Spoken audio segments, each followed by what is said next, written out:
streaming. Are we? Yeah, it says we are we're now. live. It says we're live. I'm going to assume we're live. We've got to be streaming somewhere. Whilst I try to figure this out, audience, as always, welcome to the Geek Battle Show, and here's the intro. Welcome to the Geek Battle Zone. We discuss comics and puny minds are blown. We debate Marvel versus DC, Skeletor, X-Men, and Ron Weasley. Judge David slams down the gavel and cap dreams of Henry Cavill. It's a Geek Battle stream, nerd rage as we assemble our Geek Avengers team. Welcome to the Geek Battle party. We are the Justice League and our Batman is Marty. Sick Hitler's a Tim as movies are greenlit. Every new movie, Dev's already seen it. Xbox, Star Wars, and Star Riders. He-Man, Star Trek, and David loves spiders. We battle as Morrow and Disney will blink. And we try to crown the Geek of the Week. It's the Geek Battle Show. Welcome to the Geek Battleground, where we use the Force and the One Ring is found. Cap is wrong about Resident Evil 6, and everyone watch out, 'cause oh shit, it's thick. Gerald and Tim and Diz will try to win at the Geek Battle quiz. David and Dave will confuse the crew as they dive in the TARDIS of Doctor Who.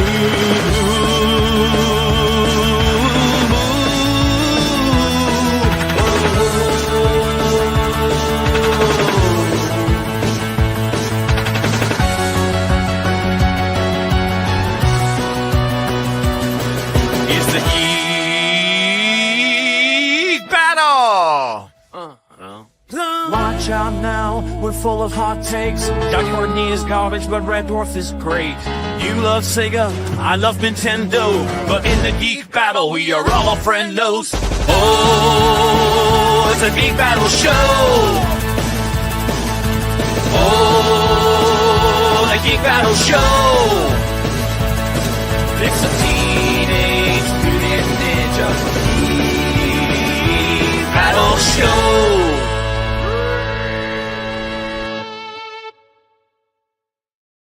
Yes, so hello, we are here on the Geek Battle Show, but if you're watching on the Extreme Improv channel, literally right now, I've just pressed to update the title, because for some reason, Restream wasn't working properly. Now, not Restream. Yeah, Restream wasn't working. Okay. Don't worry, I use both. Now, okay, so this is Geek Battle. There's a heck of a lot of stuff today. They have shown off the big reveal of the Nintendo Switch 2. We've had CinemaCon, where they've shown off a bunch of new trailers and footage, and we're learning how bad the new Superman movie is truly going to be. But there's all kinds of other stuff. We have the title of the new Spider-Man film, which will be coming out next year. It will be Spider-Man Brand New Day. Right, we'll see how exciting that sounds. But first of all, we need to meet my compadres here on the show today. So...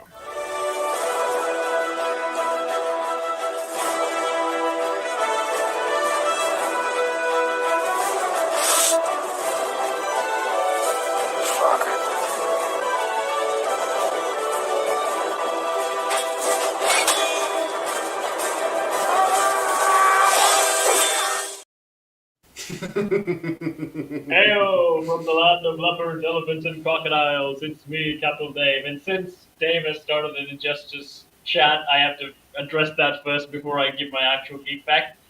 A good tip in Injustice playing for blocking is down is always better than side. No, listen, Dave, it's for you. So down is always better than side, because when you're down, you can actually block the attacks that are coming from above. Maybe not for air bombs, but other than that, you can block attacks that's coming from the side and also down. So it's always better to go down than sideways. The other thing with Injustice is, even if you have another block button like Mortal Kombat, you can't block midway. You'll still get beaten if you got jabbed. I played both games and I whooped both of you, so take my advice. Hang on, I destroyed you at Injustice 2. No, you didn't. You won. Yes, one I match. did. No, I won the best out of 3. I Right, will, now- I will say, David, I kicked his ass as Green Arrow. Yeah, of Yeah, course. that is true. Dave did And beat also, my. Capital Dave, you have committed a much bigger sin. You've just No, gone on Dave to... has. No, I would You've give Dave committed a because huge Dave sin. did. The audience have no idea why you're talking about this. Like, we played a couple of games of Injustice over the last couple of weeks, and Listen, David, but it'll be fine when the audience finally sees all of us getting our context. butt You have to give Context. context. Anyway, moving on. My actual geek factor today is about the Lion King, which I have to say, like, so we all know that Mufasa is like the big Lion King main man lion, and Simba is the downsizing of that effect. Where, well, this obvious joke is you are nothing but Simba, not Mufasa. But however, Simba's son, on the other hand, who's Keon, who has much stronger features to his grandfather Mufasa.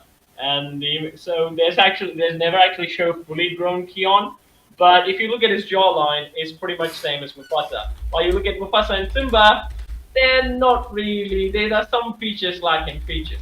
However, there are some good fan art that shows that when Keon grows up, he might actually look a lot more like Mufasa. So the second coming of Mufasa is Keon, basically. Okay. Well, I'll give a point. Now, Dave.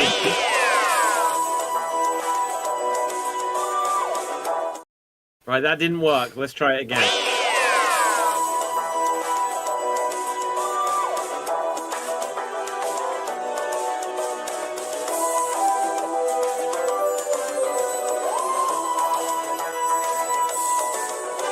I told them all, I am the master.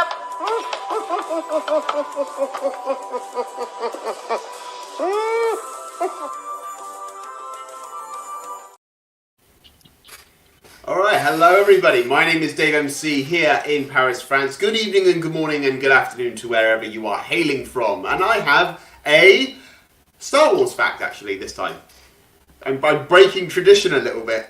So I have a Star Wars fact in that there in the Jedi archives there are a lot of artifacts related to past Jedi, but there is also an artifact related to Sith artifacts. There are Sith artifacts hidden in the Jedi Temple as well. Specifically, the lightsaber of Exar Kun, which is the most dangerous lightsaber in the entirety of Star Wars, as it was created as so Jedi typically didn't use double-bladed lightsabers, as it's more of an offensive weapon that the Sith would use rather than the Jedi.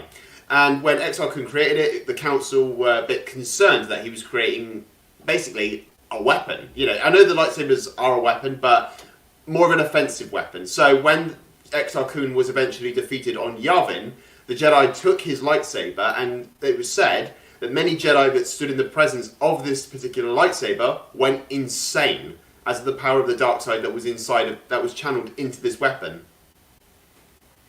Oh, okay. There you go. Cap sums up my thoughts on that entirely. Right, so moving on, guys. You will right. give me a geek point for that fact. I will. Okay. guys, look. We can react to this. Last week we had such a fun time reacting to some chairs Yes. as they were being revealed. This time, I think we should take a quick look at the Nintendo Switch 2, which was revealed earlier today. Oh boy, now- I can't wait to see this. Have you seen it? No. Okay, well, take a look. It's an hour long. We're not going to watch the whole damn thing. Oh, Right. thank God for that. Yeah, we can see a few bits. As long as Nintendo are probably going to come and destroy my channel for sharing any of this. So what is this? I'm guessing that's what, graphics of the game or something? Yeah. No, that's the system. It's like in heaven, right? Oh.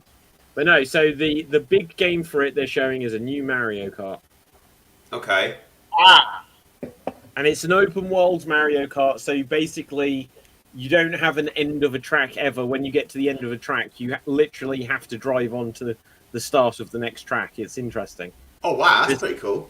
Yeah, there's 24 racers at a time, but it looks good. I'm not going to deny it. It looks good. It looks like Mario Kart. Yeah. They've changed the design of Donkey Kong, and I feel sadness inside. Wait, how have they changed it? Oh, he's got nostrils. He looks like he did in the Mario Brothers movie now. I always thought Donkey Kong had No, he nostrils. looks Even in like Super that Smash one. Bros. Melee, he had nostrils. No, like he had like Hang little on. holes. Hang on. No, he has Seth Rogen nostrils. Maybe Where is that's it? what David is Where's the bloody saying. game?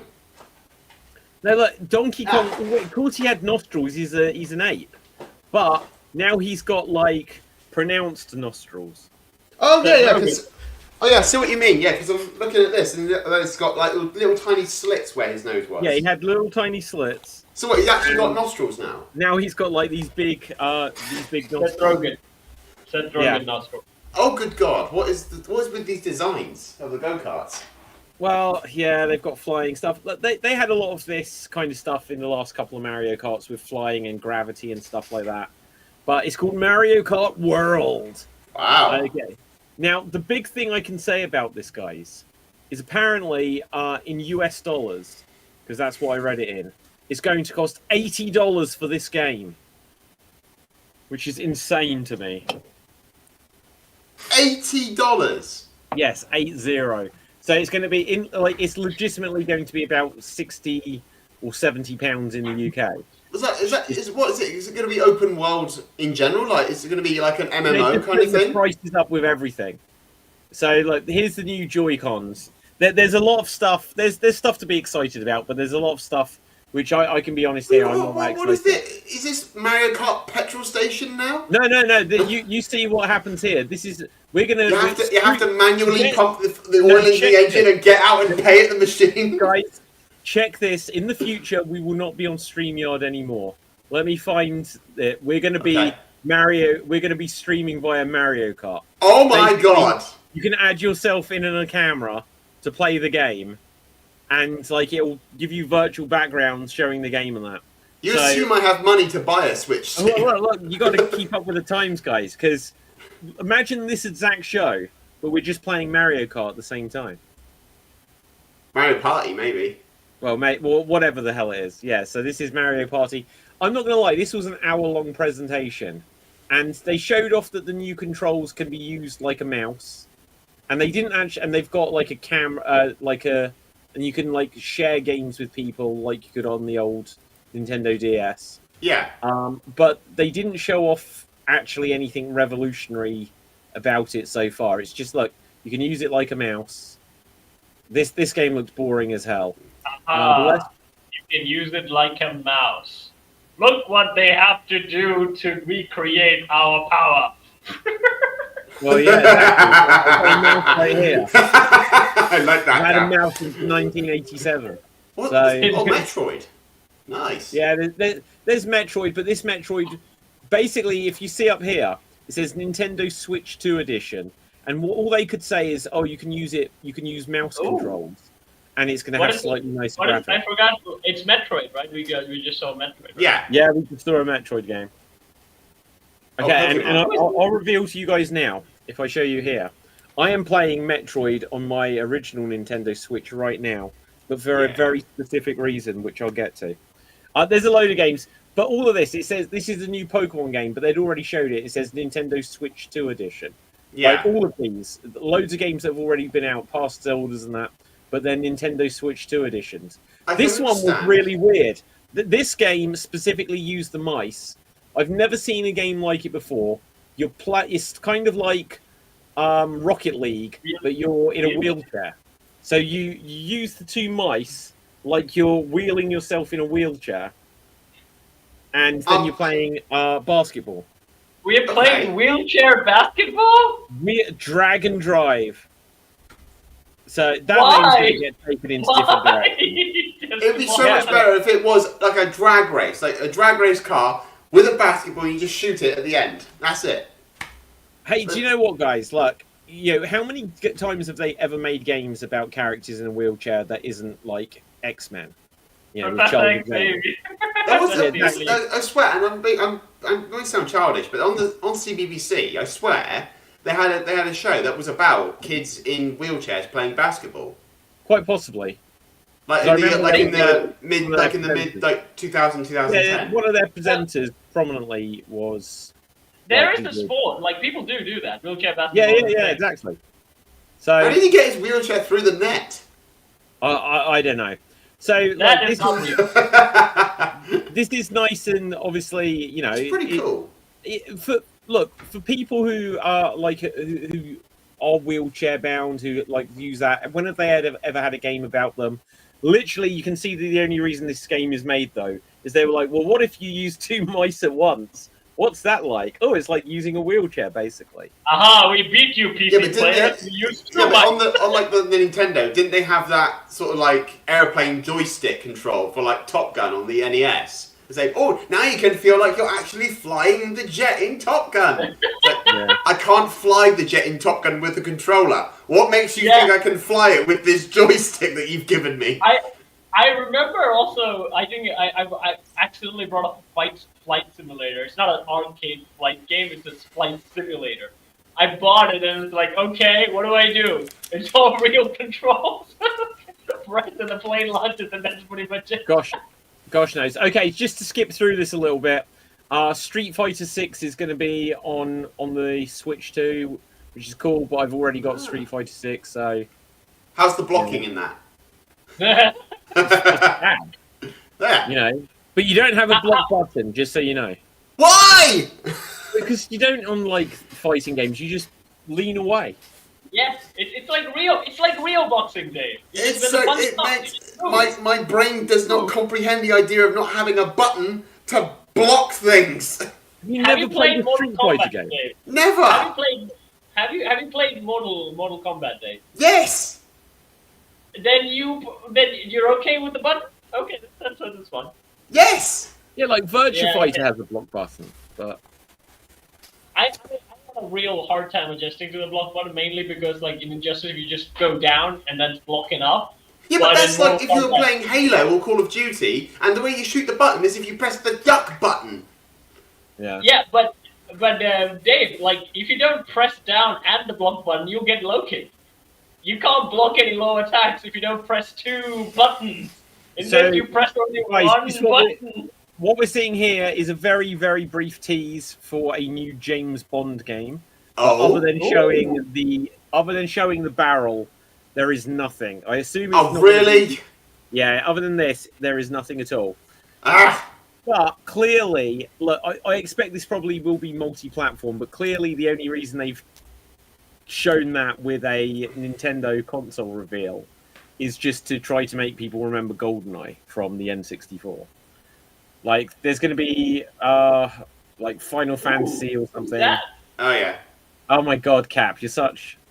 You just saw like some back, and then you were like, Like, oh, Final Fantasy. Oh, am I going to get Final Fantasy now? "No, this is Bravely Default." But Final Fantasy remakes on here. Most of the games they showed for it are games that you can already play elsewhere. I'll be completely honest. Like, Okay. there's a new Hyrule Warriors game.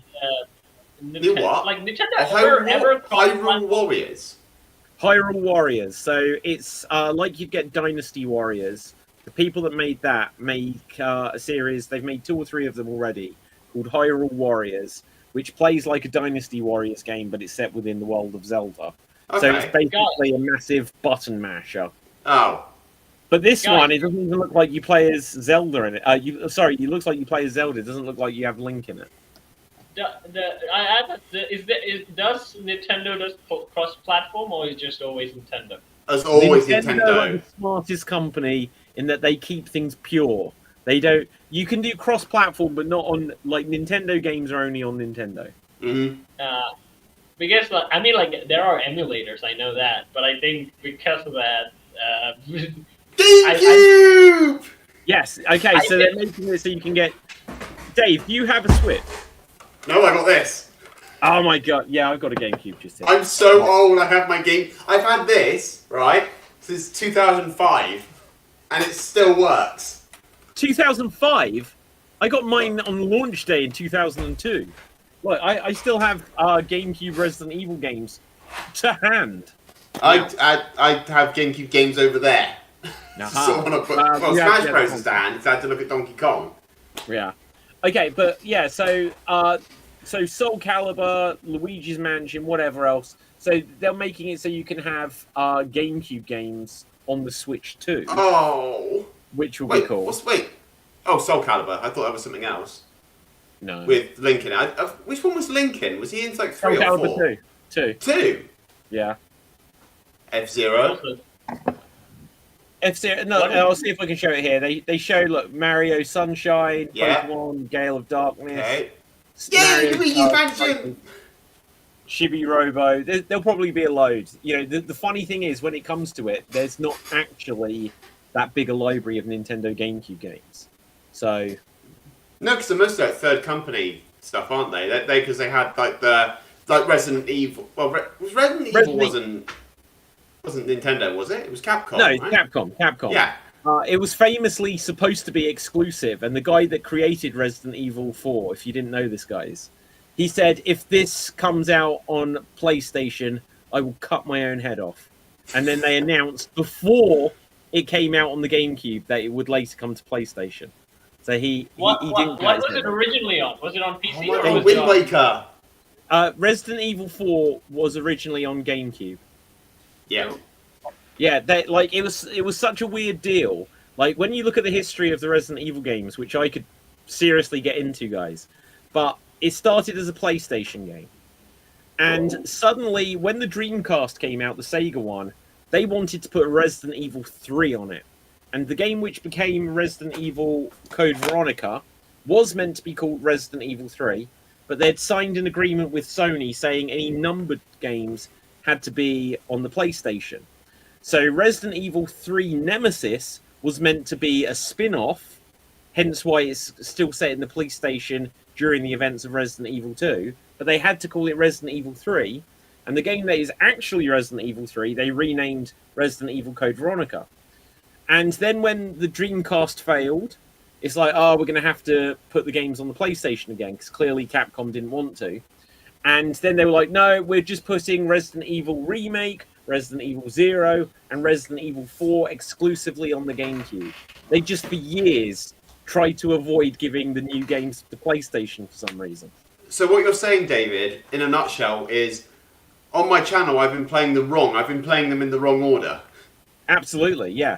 You should have started with the original PlayStation 1 Resident Evil. The order to play them in is PlayStation 1, Resident Evil 1, 2, 3, Survivor, then Resident Evil Code Veronica, or Code Veronica X, which is a director's cut of it. After that, there is a couple of other spin-offs, Resident Evil Dead Aim, Resident Evil Gun Survivor 2, and then it went to GameCube with Resident Evil Remake, Resident Evil 0, and then you could play Resident Evil Outbreak 1 and 2 on the PS2, and then it's Resident Evil 4, then 5, then 6, then Revelations, and so on and so forth. But yeah, Brain you hurts. started with the remakes. Yes, I have no choice. Yeah. No, you can get the originals. Well, You can get the originals. I know that now. You told me as such. Yeah. Okay, but look, I'm not gonna lie. Most of these games that they're showing for the Switch 2 don't really grab my attention. No, I'm having that problem too. It's like, Yeah, there's just all kinds of games. There's something here. I can't even remember what this was called. They made a big deal of this trailer. It looks fairly epic in its scale, but I can't remember what it was called. it looks like Elden Ring and Dark Souls a little bit. Yeah, it looks like With that kind of Devil thing. May Cry feel as well. Is it Bloodborne? Is it Bloodborne?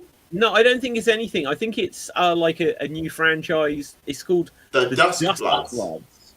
So I assume that's either going to be an exclusive, or there's some reason why that was like the last third-party game that they showed. Okay. And then when they were like, because I was waiting, well, there's got to be something big at the end. And I was like, when they showed Kirby, I was like, oh, it's going to be a new Smash Brothers game. But no, it's just It's a new another Kirby game. Yeah, it's a Kirby racing game. But then Oh, their really? last Oh, reveal. God. Speaking of Why those is Kirby racing? I thought his whole superpower is Eevee. well, yeah, just because they Oh, want to what play is a racing game. this? So this was the last game they revealed, and I will admit this one did get me somewhat excited, but I won't know how exciting it is until it actually comes out. Is it the last Berserker Kazan? No. Oh, is it's, that- Wait. It's Wait for Donkey the Kong. nostrils. It's Donkey Kong! And so it's a new 3D platformer, which there's only ever been one 3D Donkey Kong platformer, and that was on the N64. Oh my So god! this was this was pretty cool. Monkey. But Monkey. guys, have either of you played the Donkey Kong Country games? Never played a Donkey Kong Country Oh game. my god, they're literally Donkey Kong Country 2 is my favorite game of all time. I think they're so good. I think I may have played one Mario game, but other Is than it Donkey Kong? No, Donkey Kong Country. Not it had- Mario. It was a Mario game that was emulated to a DVD player, which was weird. This is yeah. such a bizarre story, Cap. Yeah, it was. So we had those things in, like in the 2000s. It was like a mini laptop, but basically it was just a DVD player that you could just put DVDs and watch. That came with a game DVD, which has like tons of like old pixelated games, and Mario was emulated in it. And it also had a joystick. My first experience with a joystick, and of course it sucked. So it had like weird old baseball games, the 2 Commando games, and even a Mario game. Yeah. Huh. Now, so if you don't know the Donkey Kong game, some of these characters, I expect this is made by the same people that made the last, like the Nintendo Wii Donkey Kong Country Returns games. Just because some of the villains that look at like the mask things from is Donkey Kong Bonanza.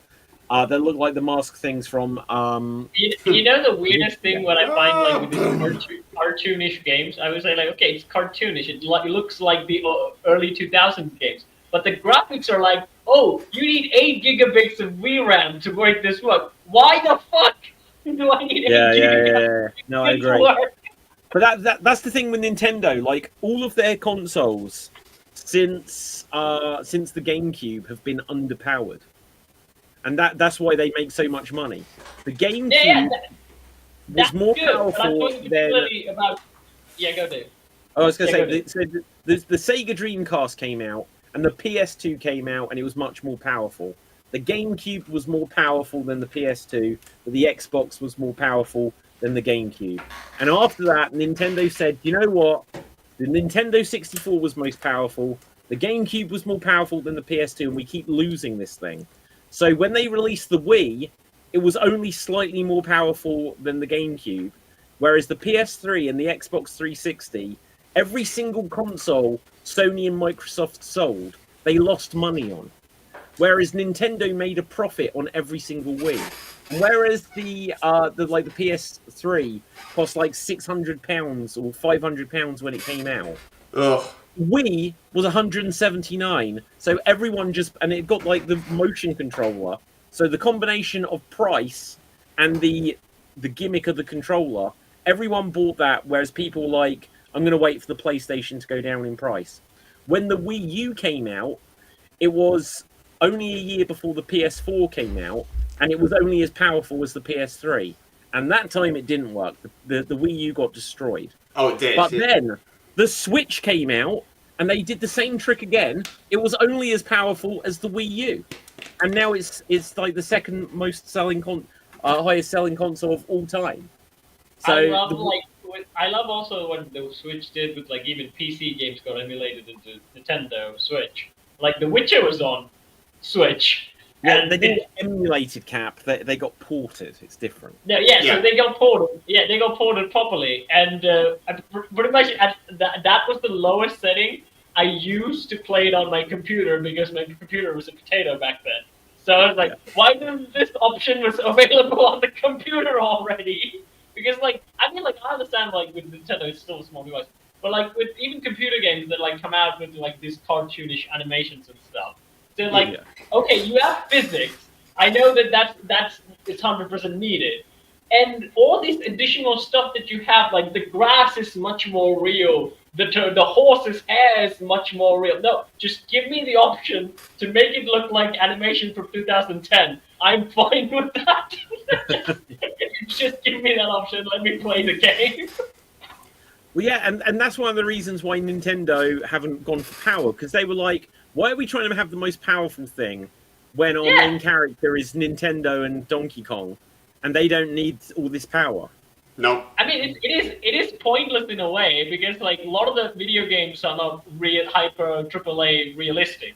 I mean, like, why are you trying to make Space Marines look so real? What's the point of making the Space Marines look so real?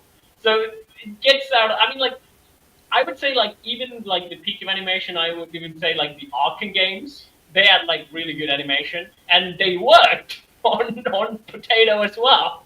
Like it worked. Is it animation, Dave, or is it the performance? Animation of the Arkham. It got better.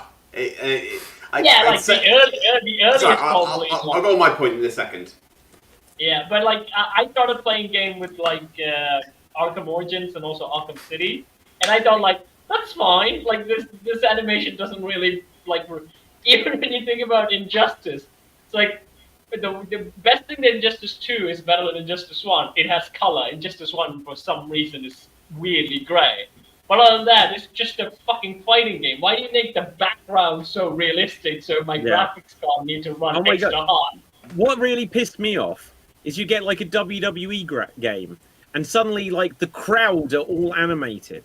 It's like, why do they need to even be there? Yeah. Picture. Why does each one of them need to have a personality?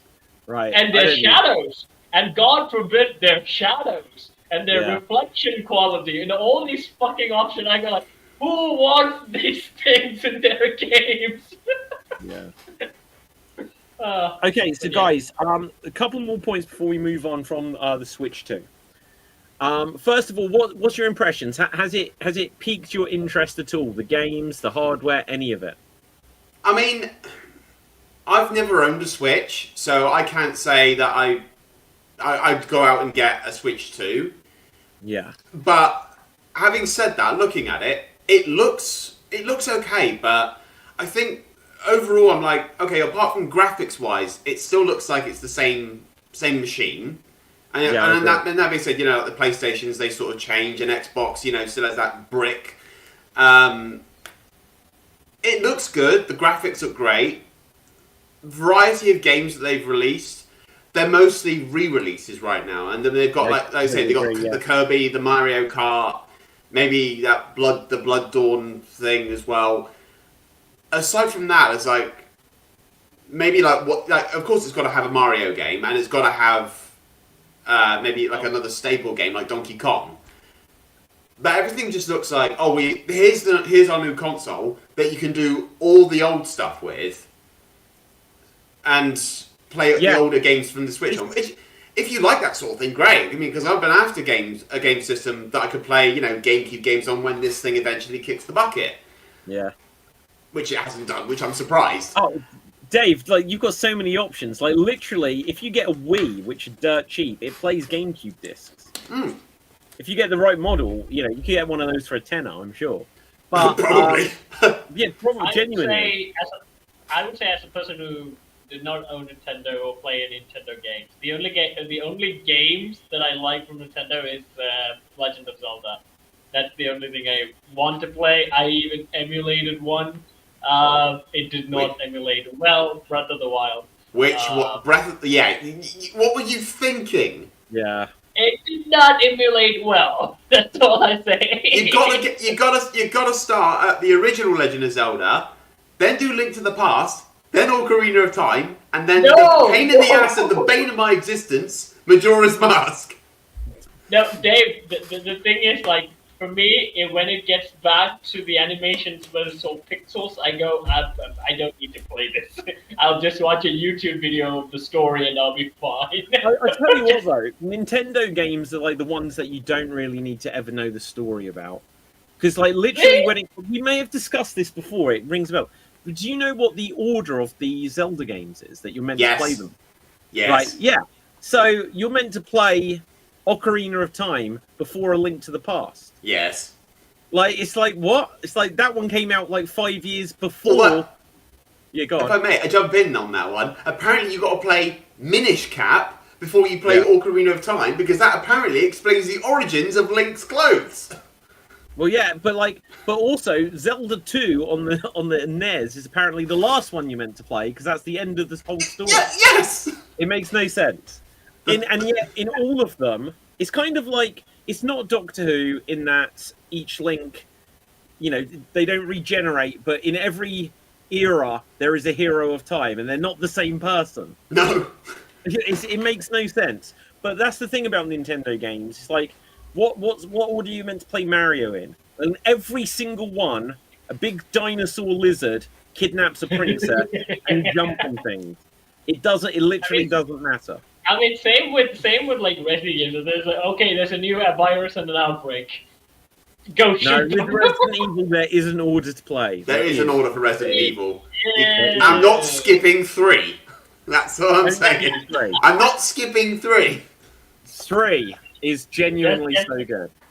Well, I got it. I got the remake version. I haven't got the original. I will get the original. I love the remake as well. It's so much fun. And I will be playing 0 as well. I've said I'll go back and play 0. Mostly so I can get the Resident Evil experience, you know?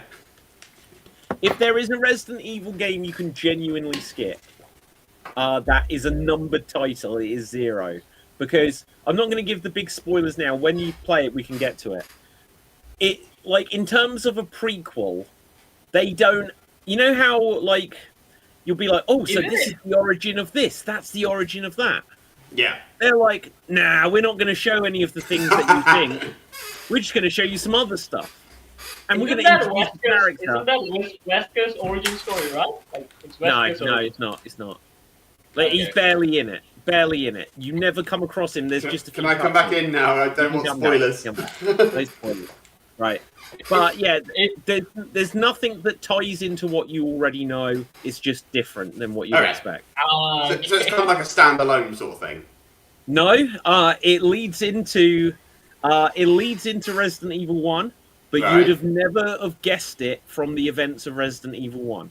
Okay. You would have never have guessed any of it because nothing that happens in Resident Evil 0 is ever referenced in Resident Evil 1.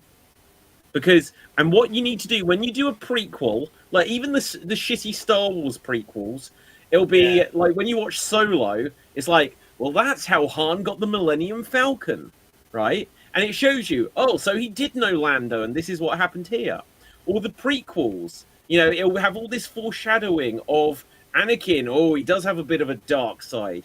There's all this stuff. No, David, except for that hang on. That's not my point, right? The big point is that there's all this stuff that ties into what you know about the original.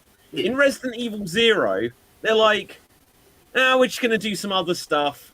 We'll pepper in 1 or 2 references, but nothing's going to carry over. But there is a thing that I'm going to overrule all of that with. It's a fundamental fact is that I think people like watching me get scared. Well, yeah, no, absolutely. Got to do it. So the scariest I would say the game I've played is probably Alan Wake. For some reason, like I never got scared of Resident Evil 6. But I always played Resident Evil games with my friend who was younger than me. He usually he backseat games me whenever I play like story games.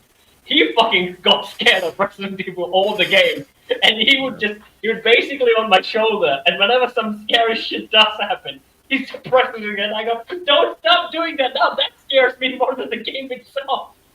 Gosh, I'm trying to think what games actually scare me. I know some of the jump scares in the original Resident Evil games when like dogs smash through windows. Yeah, but jump scares are always a thing with Resident Evil games, and they're just a jolt. And again, like you can get used to them.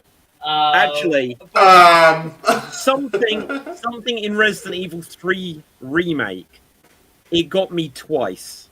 Yeah. Okay, so Cap, do you remember the bit where like you've done like a puzzle in a sewer, and then Jill climbs up a ladder, and as she comes up to the top, like just literally, like that. That got me the first time I played it, and it got me the second time as well because I'd forgotten that's where it was. But like, I would say get me. I would say like the first one for me is that in Resi 6, that was the first thing I played. Is that when the fireman literally just jumps at you with the axe, as you walk through like the street level. Again, it didn't get me as much, but like my friend literally goes, and I thought I literally got axed, and that's what actually got me. Okay, and he does it the same thing every time. Right. I would So- say The Witcher 3. I do have to say, like, David, do play Witcher 3, and even if you don't go for the main mission, go for the side quest in Velen when you do monster hunting. I don't David. like side quests. No, David. What a waste of time. Because again, Oh. like the story is the main plot, but like the side quests are the actual monster hunting things. And Yeah. you get like weird type sort of monsters, and there's like one wraith, and there's a hag. Those things are fucking scary. Like when you play like with it right now, you have a powerful PC, so you can tune up all the settings, and it is fucking scary. Even though you can fight them still, but it's fucking scary. Yeah. Now, guys, just very quickly, we can move on. We can speak about Spider-Man and all this cinema stuff that's going on. The last thing I wanted to comment, if you hadn't seen any of this stuff about the Nintendo Switch 2, is I was like, as soon as this like event that we just watched was like done live streaming, I'm like, they haven't said the price. It's like, oh, I want to pre-order this thing straight away. So I'm going to want it sooner or later. Let's just pre-order it. Like, Yeah. I hope it's not too expensive. It ends, they don't announce the price. I go on Amazon, I go on like all the different websites. It's not for sale anywhere. And apparently it won't go on pre-sale for a week. Oh. Here's a Why couple of things. pre-order? Why pre-order? Why not? I mean, does pre-order cost more than the original product itself, or is it the same price? No, it doesn't cost more. Okay then. Okay, fine. But like, I always have the like anything getting like on the time it launches. I always say, what about the bugs? What about the bugs? No, I'm Yeah. not fussed about that. Right, but okay. So the price of it, this thing, in pounds, is £399. If you want it with Mario Kart, it's £429. Now, keep in mind, I found this out before I found out that the price of Mario Kart, I think maybe it's 389 or whatever, but the price of Mario Kart on its own is going to be like £70, 70 or £80, which is insane. And I'm like, well, you can't pre-order it. So, you know, my enthusiasm, whereas I might have been like, in the moment I'm going to pre-order it. Now I can't because it's not on pre-order. I looked up how can you pre-order this thing, and Nintendo have got a program. Whereas if you want to pre-order it from them, you have to meet certain criteria. So first of all, you have to have been a paid subscriber to Nintendo Switch Online for the last few years. So if you haven't, say you got a Switch at Christmas, right, then it just means that you're shit out of luck. You can't pre-order it, right? So luckily for me, I have subscribed because that's the only way, like they said about playing GameCube games, it's the only way you can get to play old Super Nintendo or N64 games on there, is that you have to be on their Netflix service, basically. The second criteria is, I forget what it is, but the crazy criteria is that they are giving this opportunity to people who regularly have played Nintendo Switch games. They don't tell you how many hours you need to have played or how recently you need to have played. But what I can tell you is that is why, for the next week, I'm going to have Metroid on this screen where it is just moving around doing nothing. Because I don't want to be told. I see what you're cannot doing do there. So I'm going Just to log get in a those week's hours. worth. I'm going to get a week's worth of just moving this gun around until they say I can pre-order. Yeah, but you David, realise that Extreme when you- Improv might be very popular with... Let's say someone at Nintendo just happens across this. You've just given away your entire plan. I don't care. Right? When the video game became work. Yeah. What do you think Well, I I'm mean, like- doing, Cap? Well, yeah, No, exactly. like no, not the actual job, Dave. I mean, like for a random person who wants to just play a video game. When did the fucking it became work that you need to log in such hours? Oh, Cap, you think about it. Achievements. As soon Exactly. as they introduce achievements, it's like, well, I've got to platinum this game and stuff like this. Trophies, I think achievements. it stems the facts from the arcade scenario because, like, I think as players like me who got like into like storytelling games, you never really cared about the achievement. You basically just here for the story at the start of your gaming. Whoa, experience. whoa! Back up there, Cap. I'm sorry, Yeah. I'm gonna have to throw a spanner in your works on that one. You say you're a person who likes storytelling games. Then why do you come on my Here's Jack stream and suggest, oh, there's a dialogue option, there's a nice in-depth conversation with someone, and you're like, no, fucking kill everyone. That's me testing you, Dave. So Yes, but then you get upset with me. that's me being a pest, as you would call it. Because like again, like when I think my first video game was Grand Theft Auto of San Andreas. Again, like I mean, like I didn't even know there was a story in that game for the first place. So when No one cares about the story. like I just ran around the city being a complete menace for a while. But then I would say Gun was my actual official storytelling game. Oh, And whenever I good one. do something, it does say like you unlocked the achievement. I don't care. I never care. I just moved on. That's a good game, that Cap Gun. I like that one. Yeah, It's a but really good but game. like I would say maybe not for a kid because like again, No, it's it's like, not for kids. Oh God, no, definitely not. Gun is, look, before you had like, well, I think Red Dead Revolver came out first, but basically Yes. Gun was Grand Theft Auto on horseback. yeah, you but go here's around- the thing. Yeah. So the first game I brought home was like I played Grand Theft Auto on a net cafe, which is like a game center you can go to and you can play games for an hour for some sort of money. The first game I brought home was GTA 4, and it was on my sister's computer. She installed it. She saw the opening wallpaper of a girl in a bikini, and she said, "Nope, you're not playing this game." And I couldn't play this game. Then the second my game God. that I bought was Gun, and it didn't really have any wallpapers of bikini girls or anything like that. So I was like, I have at it. It's a game of cowboys. Who cares? And then I get to like one a bathtub scene, and then the other, a girl literally gets up to an excellent, and I go, ah! The kid in me was so brutal. Yep. Yeah. No, Gun is a really good game though. Gun was a really good game. I never understood like who made that game. Like what company was Gun? That's a really good question. Yeah, no. Hang on, let me check my Steam, see if it's there, because I have Gun on there. Let me check. Store page. Let's see. It was Neversoft and Activision. Activision. Yeah. Wow, why didn't they? Is Activision still around? Yeah. Yeah, I think so, because their biggest thing is Call of Duty. But Why weren't they haven't they sold done to Microsoft? Why Like haven't they cameras done for a that. remake or a Yes. sequel to Gun? Because like that could have been a real contender against like. You think right? Okay, so here's a fun fact about Activision. If you didn't know, so you know how you'll have like third-party developers. So like Yeah. Nintendo will make games or Microsoft Studios make games. Activision were the very first third-party developer in existence ever. Right? They were the earliest one ever, and the reason they did it is that they wanted to make games on Atari, and they just decided we're gonna make games ourselves, and so they became the first breakaway thing to do it themselves. And over the years, obviously across all of those years, so you say why haven't they made more Gun games? It's because when you look at what else they've got, Activision.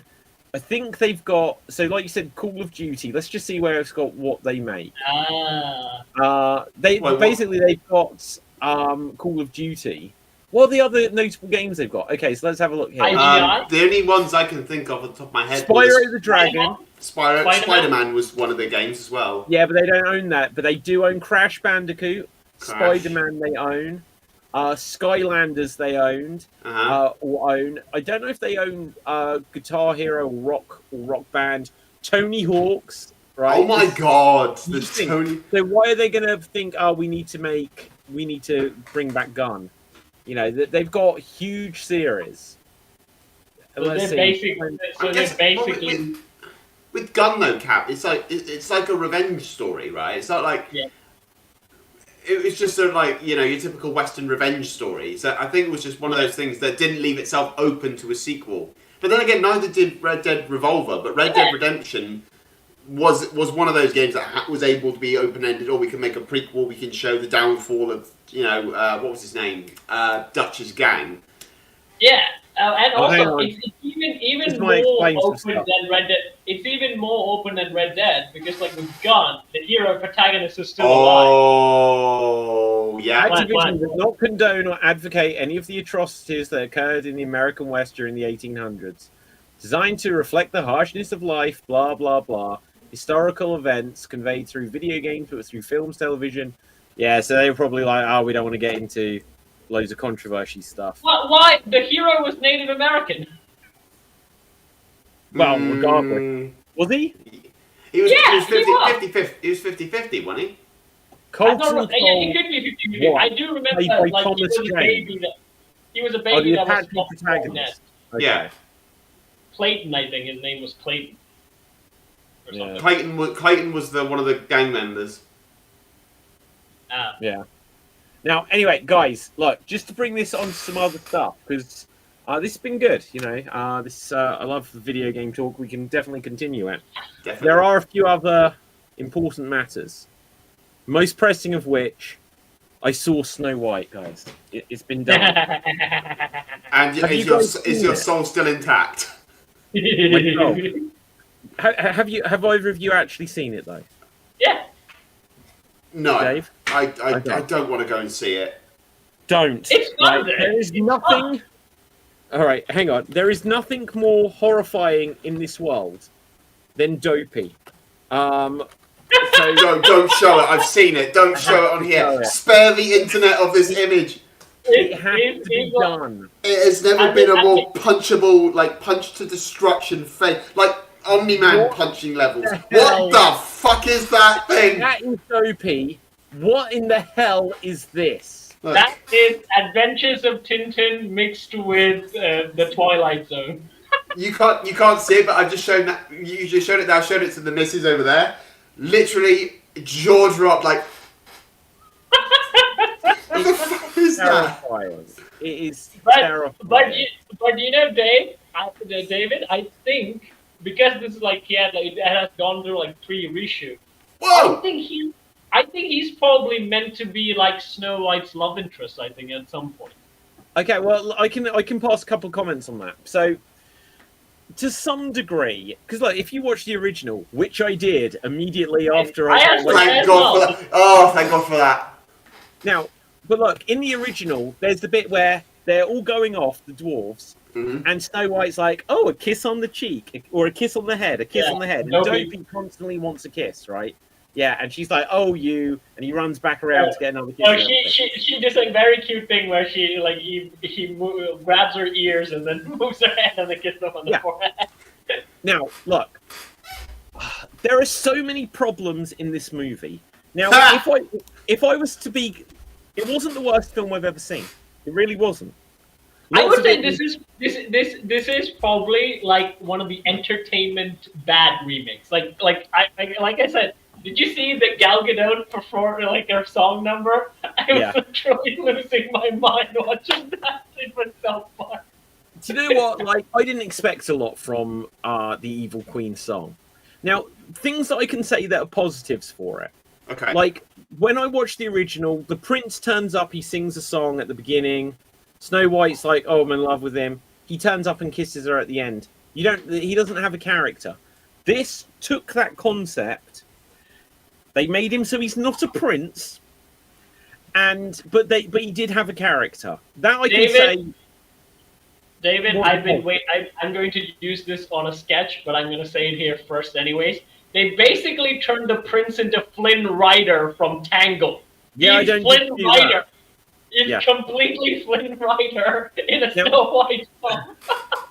But here's the thing. Here's the thing about it, and there's many things about it, but I'll get to this one first.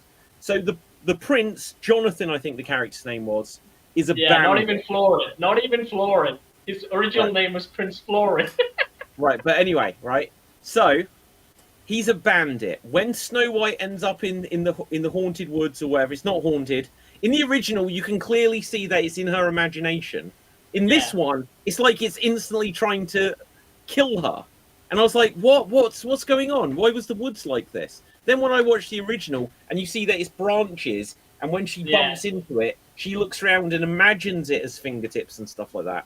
But anyway, she ends up in the woods, and then there's the bandits. Now, in some of the early photos of this, people said there weren't going to be the dwarves because of Peter Dinklage saying there shouldn't be dwarves, and that all you were going to get is the bandits. Now, if that ever was the plan, they must have done a massive reshoot and stuff because the dwarves are heavily in it. Right? Listen. What I don't understand is of the bandits, there is the prince, even though he's not a prince, and then there's about another 5 or 6 of them. I swear only one of the others got any dialogue at all, and he was featured quite heavily. Crossbow! And the actor that played him is a dwarf, a little person. Crossbow! And then the bandits and these dwarves end up on the screen together.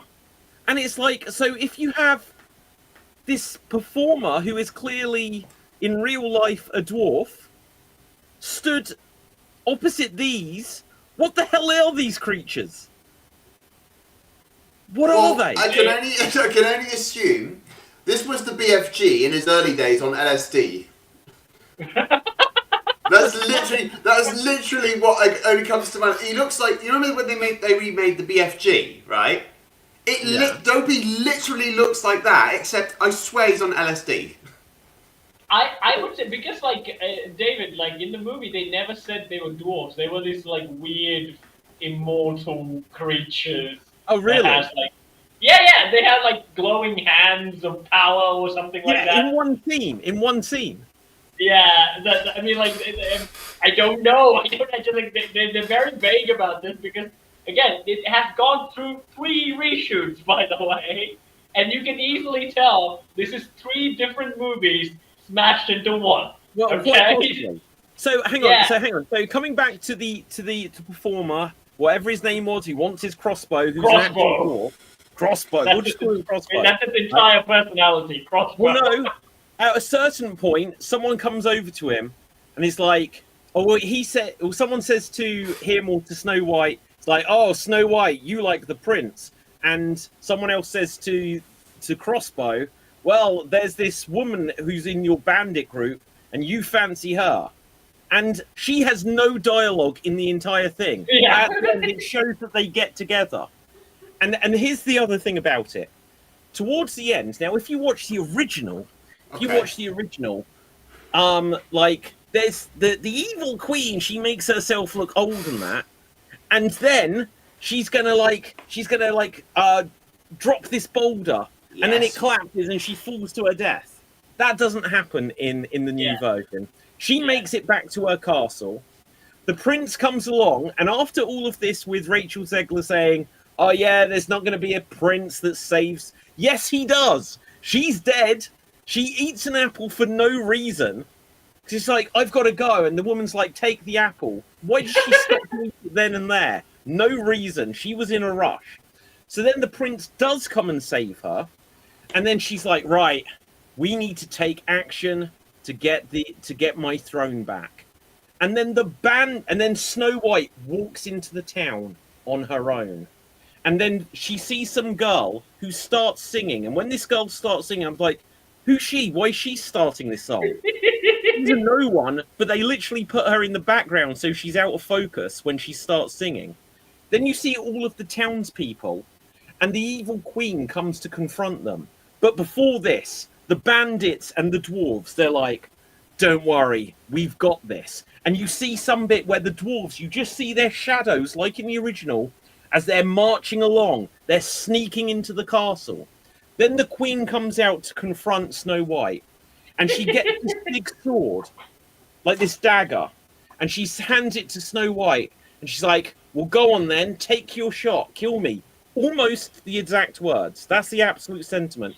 And Snow White stands there. The evil queen offers herself to be murdered by Snow White, who chooses not to do it.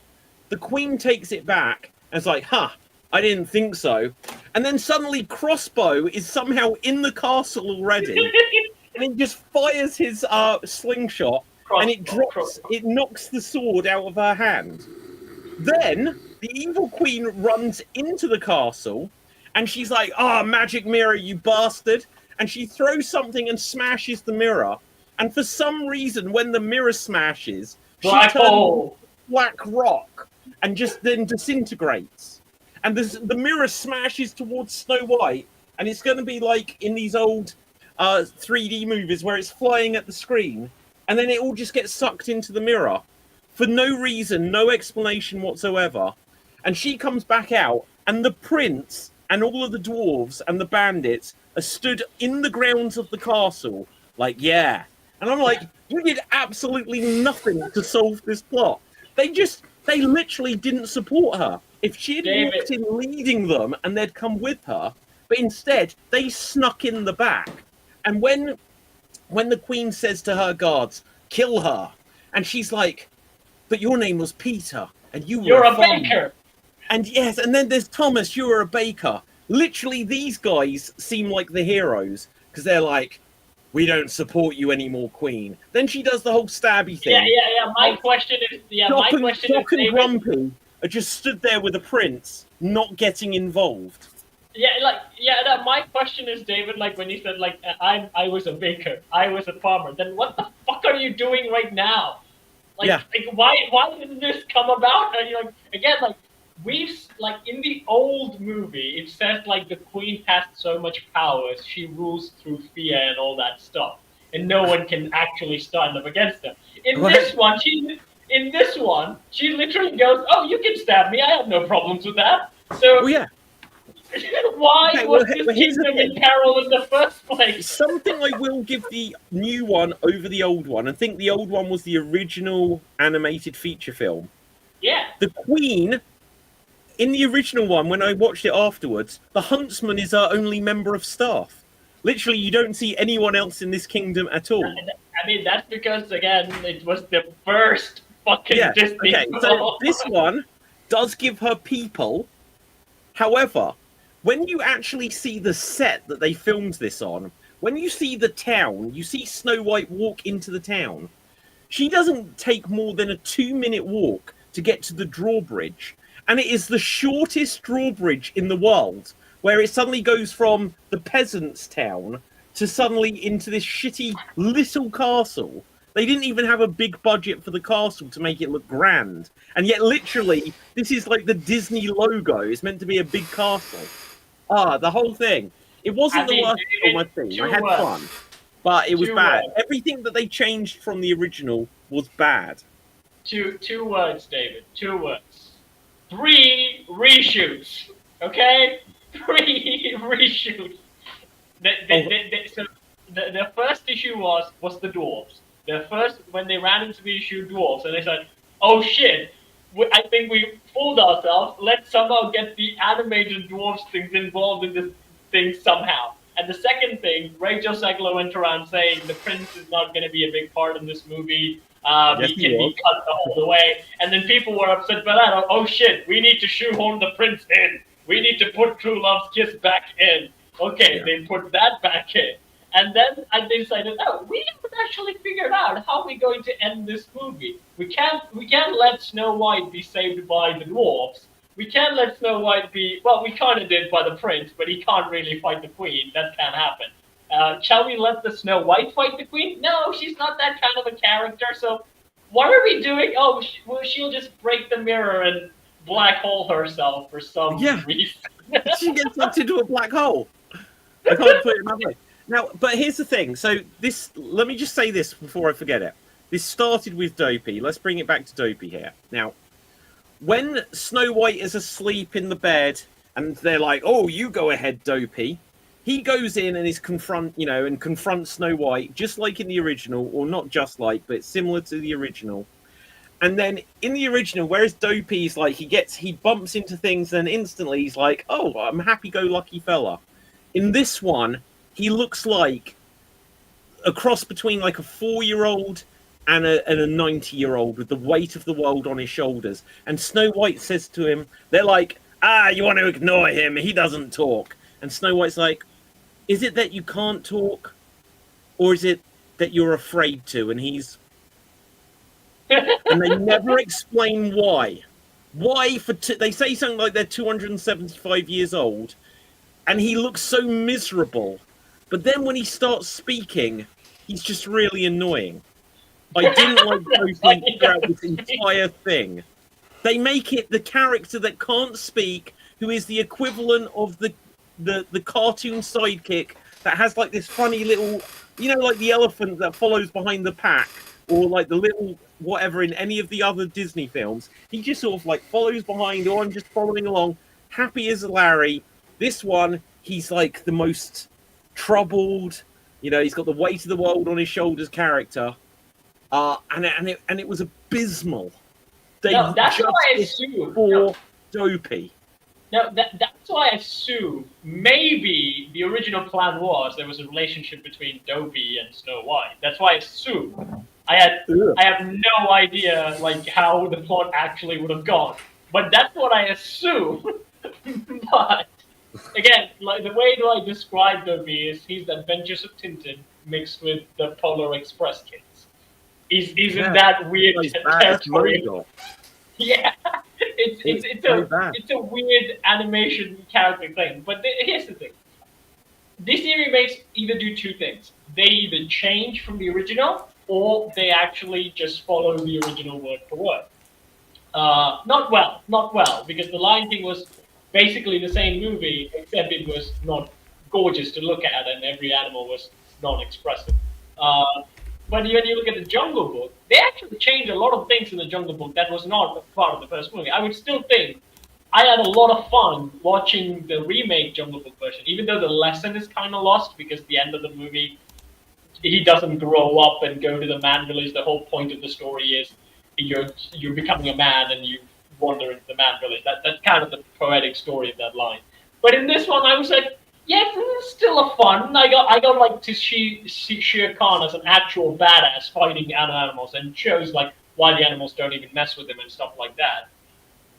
That was the early start of it, and I also watched the Cinderella one after I saw this, David.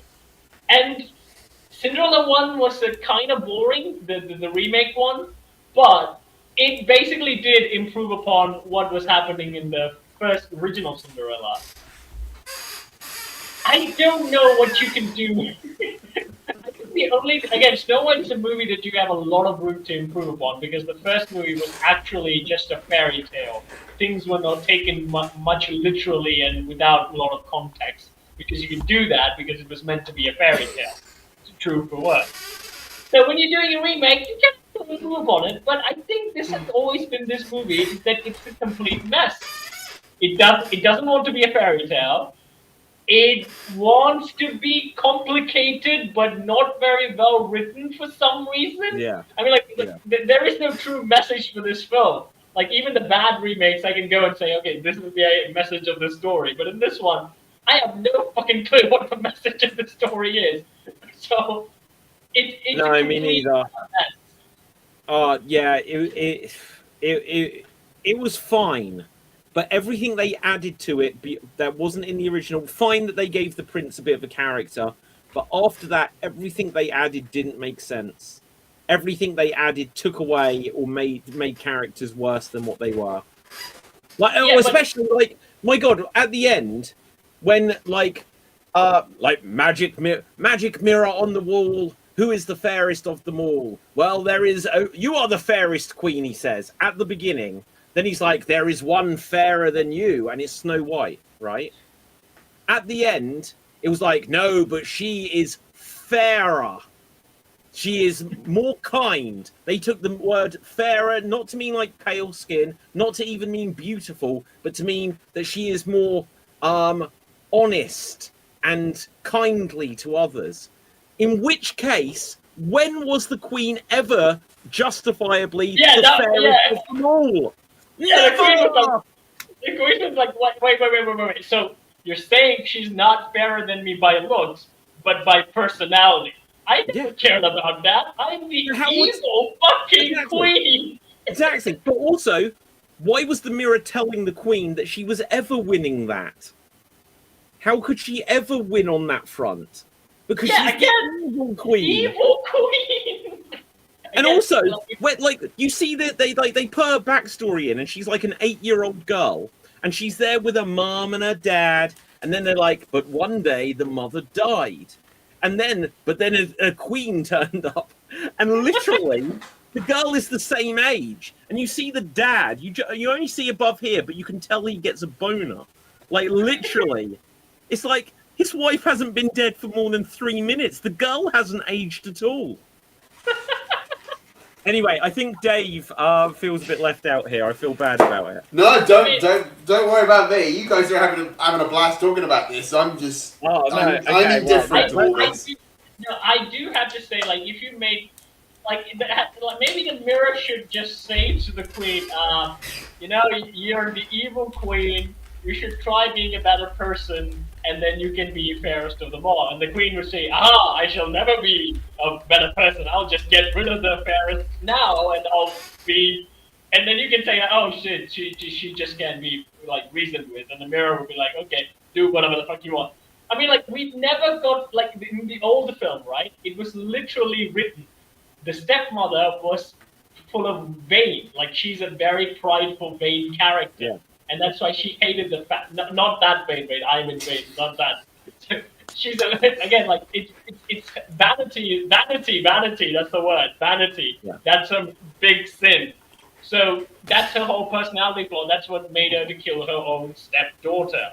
And in the original, if you see, you know when the prince comes on, when he sings to Snow White, that's when actually she sees Snow White being wooed on by this prince, and then goes to the mirror and says, like, magic mirror on the wall, who is the fairest of them all, and says, like, now it's Snow White. Shit, I'm not hot anymore.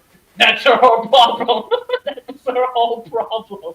Yeah. In this, the queen is actually, I mean, like, off an off-side quest. She's actually trying to turn Snow White into her. She's actually mentoring her, saying that power is something very important. You need to be able to take power. She's giving her, like, wrong lessons. She's not even against, like, Rachel Zegler at the start. She's basically trying to turn her evil, and Rachel is like, no, I'm a good person. And then they're like, I can't help you.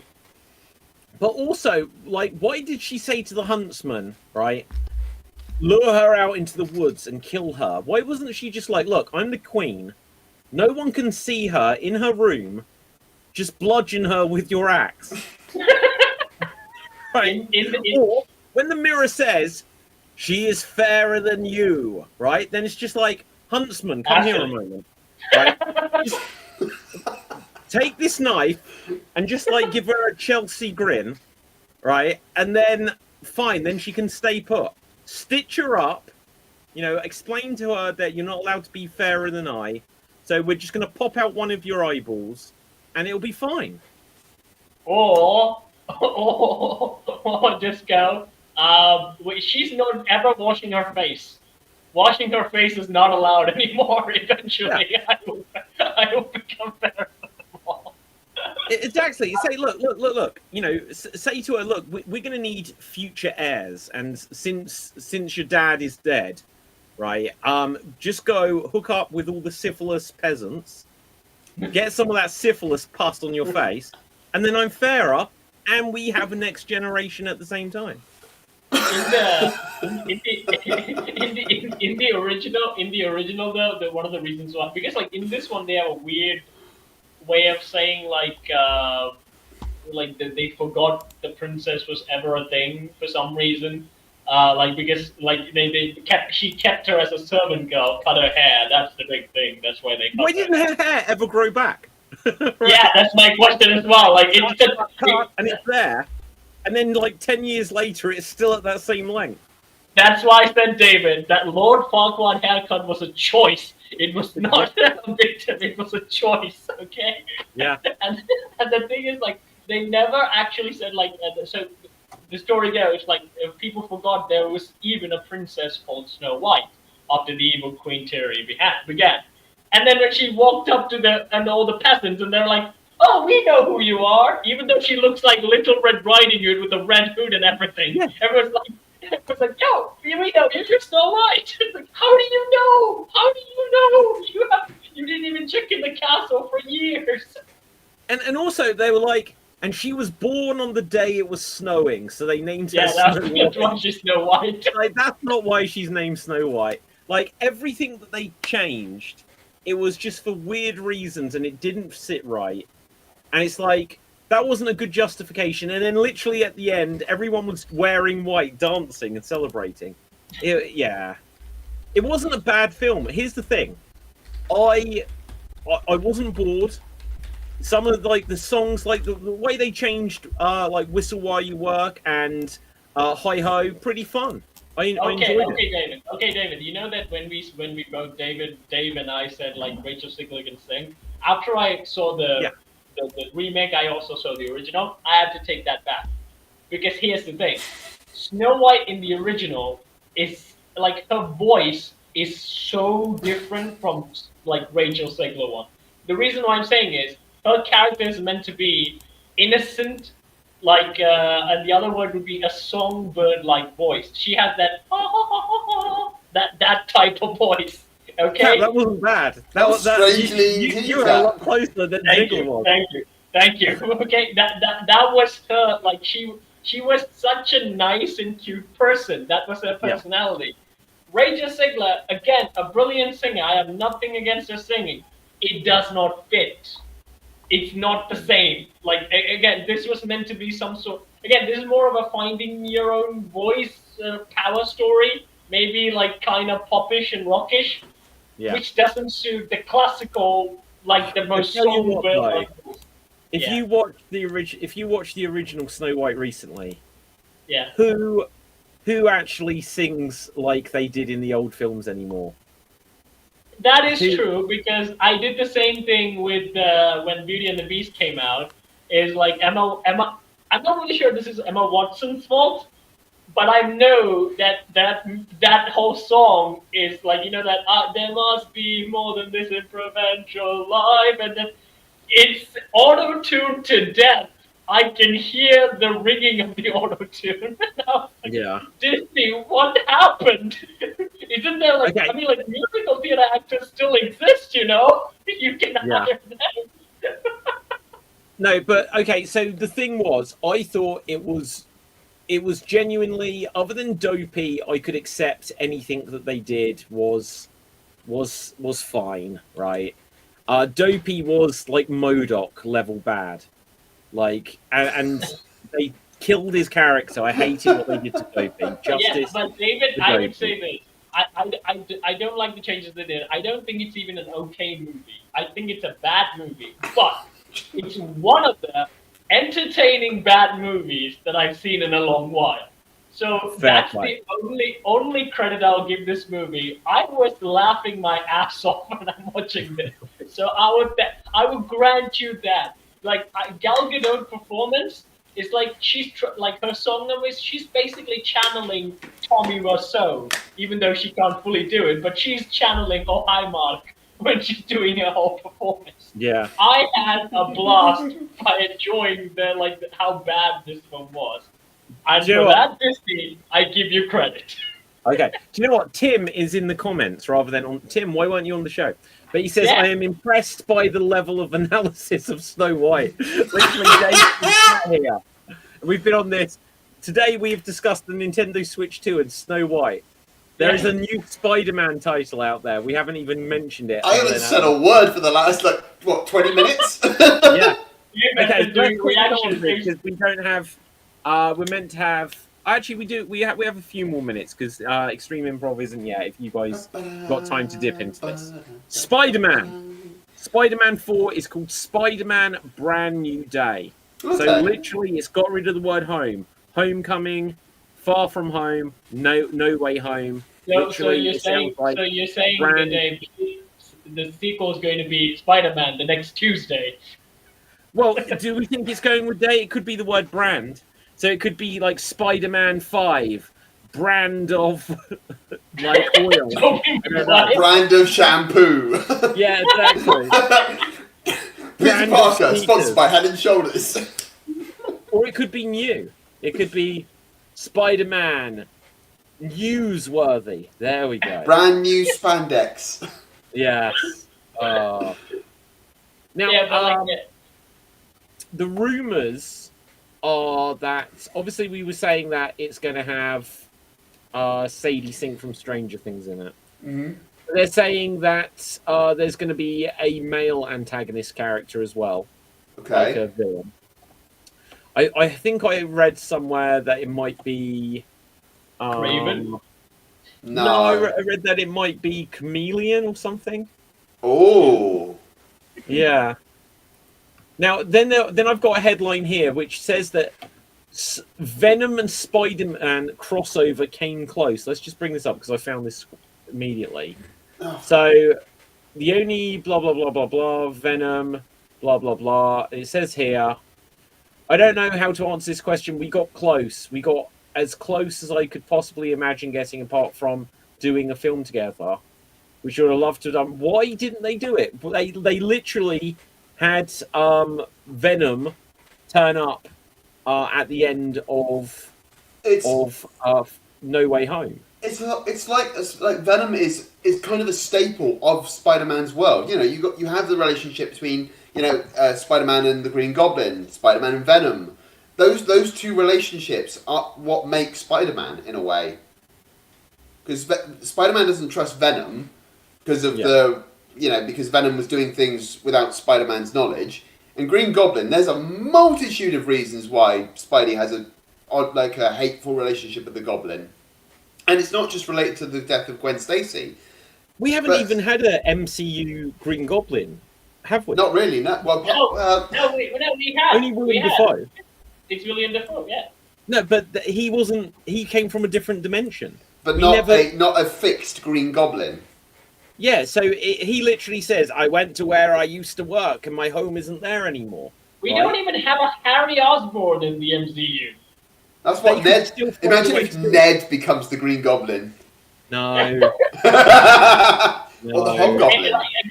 Again, the Flash in this, who is meant to be a bully, is not. It's like he's the opposite of a bully. I cannot because Flash Thompson in the comics does get the Venom symbiote. I cannot imagine that Flash Thompson getting the Venom, like being a war hero, getting the Venom symbiote, and then just I can't imagine. He has like a punchable face. I just want to. Yeah, but Dave, that's the point. He's punchable, but he's actually punchable. Like Flash was meant to be Spider-Man's bully. Like this guy, even Tom Holland is not even faced by him. He's like weird streamer guy who probably does cyberbullying, I assume.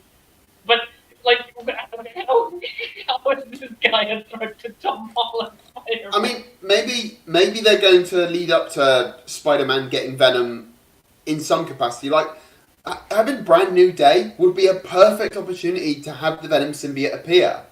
Have it appear right now. And have that be like the new thing. Like everyone knows Spider-Man, but they don't know that Spider-Man's Peter Parker. So maybe the Brand New Day is him would be good for him to get the Venom symbiote, and then everyone sees like, oh, Spider-Man, he's the carefree, he's the fun guy, he's our friendly neighborhood. But then he gets the black suit on, and the way I sum it up is when he puts the black suit on, gloves are off. He's basically saying, I don't give a shit anymore. Bring back Bully Maguire. No, fuck off with Bully Maguire. That's not Venom. That's not Venom. That's not Venom. I love that he's full. I love Not that he's my full Venom. Yeah, and Cap, while we're at it, why don't we have the Eternals appear in the next Marvel? No, wait. No. Let's have Madam Web appear in this Brand New Day. Fucking shit. How can you I would love Madam. compare No, look, if they're going to do the anything, phenomenon with the Eternals? That should not be compared together. I don't know what he's laughing at. So I said the Eternals and that, and the Mrs. MC was just like, because she went to see it. Oh, no, though, with the new Spider-Man film, they haven't announced that Spider-Man is going to be in that Avengers film when we were looking at it last week. Hmm. We, Yeah, my you know, question obviously- is, does even Doctor Strange remember Spider-Man? Does he remember Spider-Man? No. No, I one don't does. think Okay. No, they know Spider-Man, but Yeah, no this one. makes no The sense. whole point is they don't know his identity. They don't know Peter that Parker. okay. makes no sense because literally Zendaya is just going to be like, you know, I've definitely banged a guy. I just can't remember who it is. You It's know, Flash in Venice. it's like, you know, yeah, there'd just be like a lot of trauma in her memory there.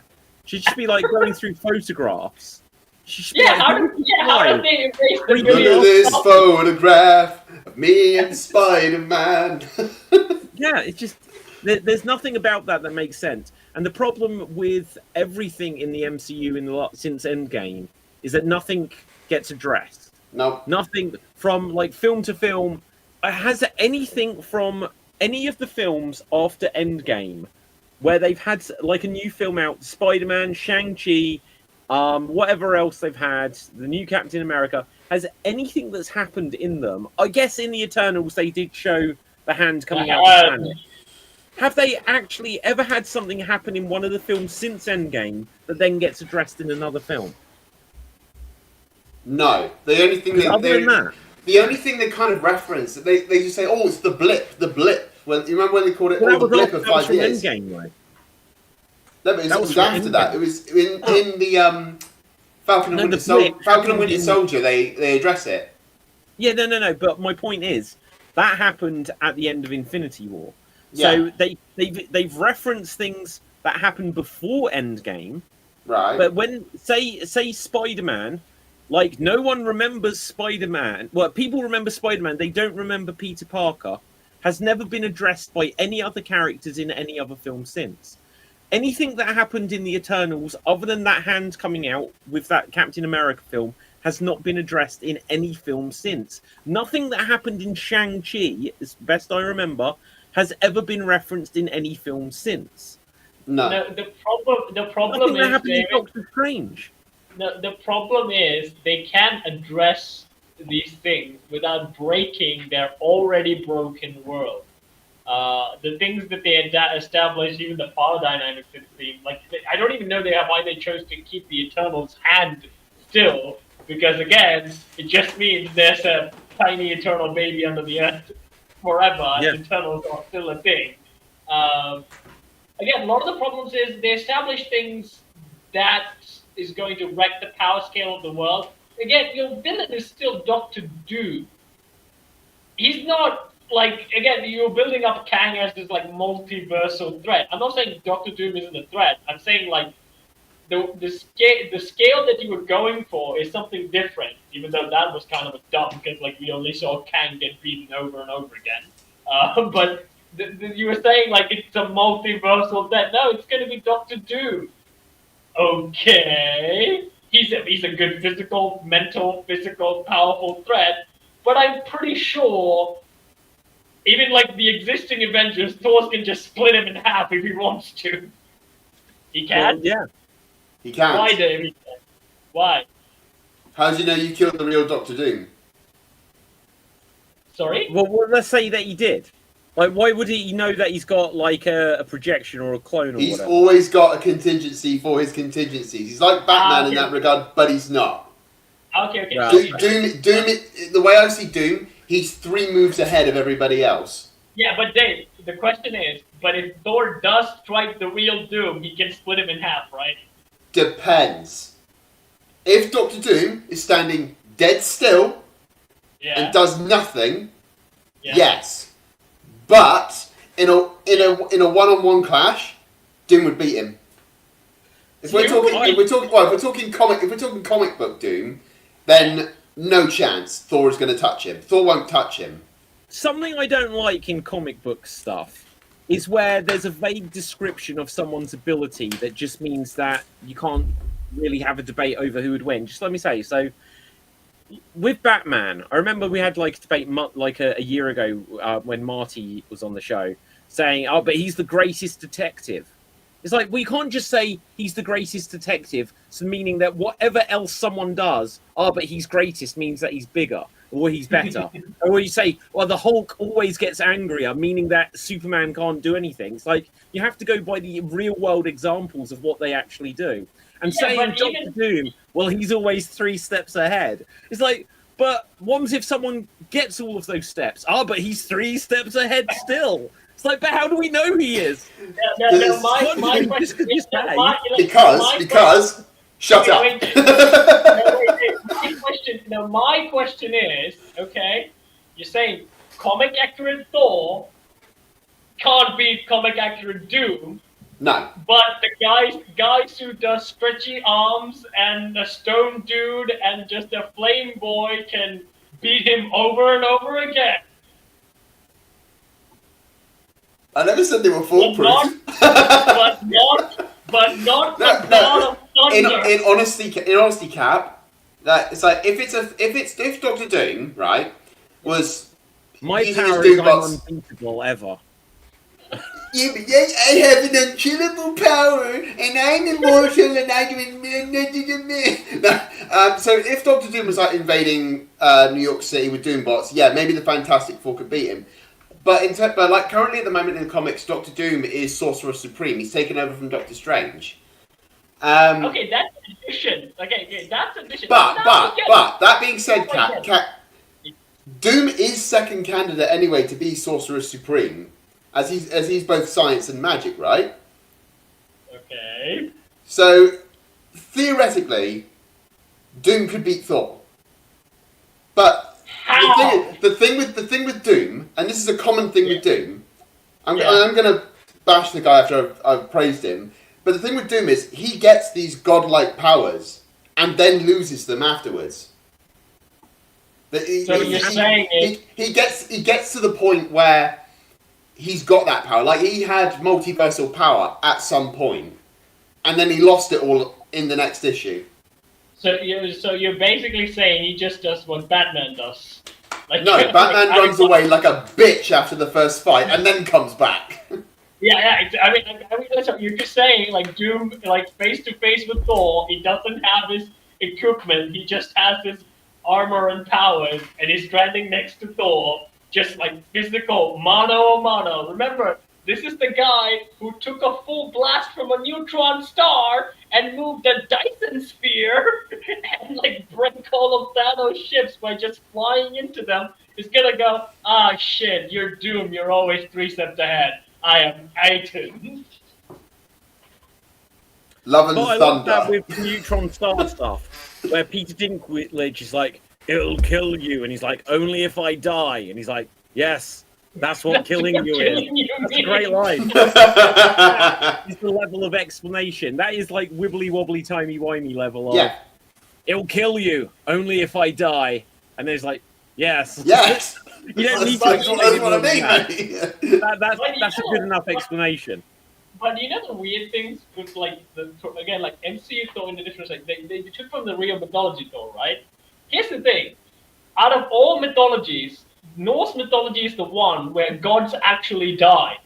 Like Ragnarok happens and Thor dies, Odin dies. Like that doesn't happen with like any other mythologies. Like Zeus is never got killed. Like he's immortal. He's never got killed. Assassin's Creed Odyssey, Wrath of the Titans. Fuck those games. and the movie. But I'm saying like, so again, like in that sense, I would agree. Again, something. Okay. In that sense, where they pick, I actually like the fact that they actually picked Thor, who can, in a sense, die, because he does die in real Norse mythology, but only by the mid-god serpent, the only other thing that can actually kill him, but other things that can actually kill him. In that sense, I give Thor, but like the MCU Thor, he's like a planet-moving, strong thing that's been around for millions of years, and we're not really even sure what the heck that can actually kill him. He can survive in space. He's basically immortal. He doesn't age. He got hit with everything, and he's still around. Like, we know what can kill him from Love and Thunder, because the Godslayer sword. And you know, if with enough damage, he could die. And since it was Christian Bale, we know that Batman can kill him. Batman can kill Thor. Effective. Yes. Could you imagine if he just said that, like in the middle of Love and Thunder? He's like, "I will kill you, Thor, because I'm Batman." I bet Christian Bale wasn't fun enough to do that because he was probably getting all into character, like permanently. He's like on set. He was just like, "Just call me the God Slayer." Right, like the whole time. And Chris, and Hemsworth comes over. He's like, all right, Christian. He's like, cool. What's the character called? Gore. Right. He's like, yes, call me this. I am just refer to me as the God Slayer. He's like, well, I thought it'd be funny for social media if I'm like, I'm Thor, and you're like, well, I'm Batman. He's like, it's not gonna happen. Right? he missed the Michael Keaton, because Michael Keaton did that to Tom Holland. He said to Tom Holland that I'm Batman. Oh Really? my god, I remember that. Yeah, because it was a backstage thing. It was Tom Holland. I think it was the car scene they did together, and then when Vulture and Spider-Man are in the car, before he gets out, just one more thing, I'm Batman. Okay, speaking of which, Michael Keaton as Batman, that Looney Tunes movie has been rescued. Yay! The people of Acme versus Wile E. Coyote or whatever. Coyote. Should they save Batgirl or Batwoman, whatever it was? No.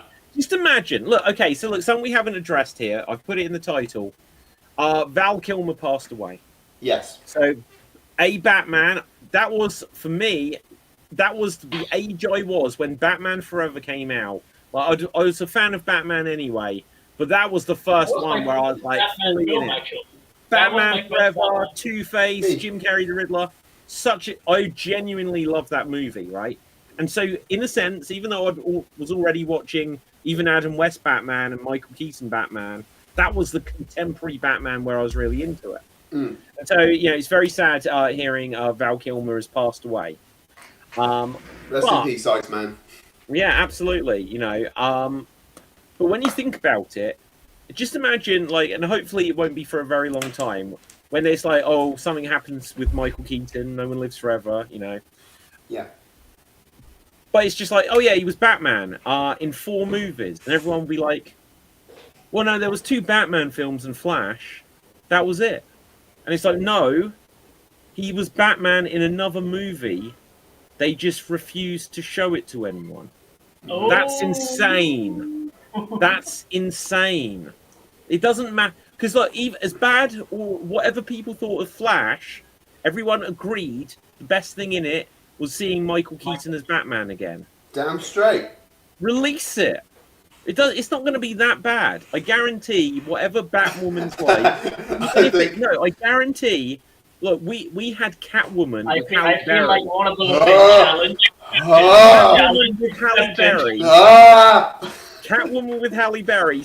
The main story of it was that a woman created, like Sharon Stone, whoever it was, created like face cream that made people wrinkle up, and somehow that gave her superpowers to be able to fight Catwoman. They released that. There is no chance. They released Flash. There is no chance. And I think Brendan Fraser is in it as well. There is no chance that Batwoman or Batgirl with Michael Keaton in is going to be that bad. Release the restraints on my chair at once. I want to get out of this thing. Well, like David, whenever you said like it won't be that bad, I feel like in the background WB is saying challenge accepted.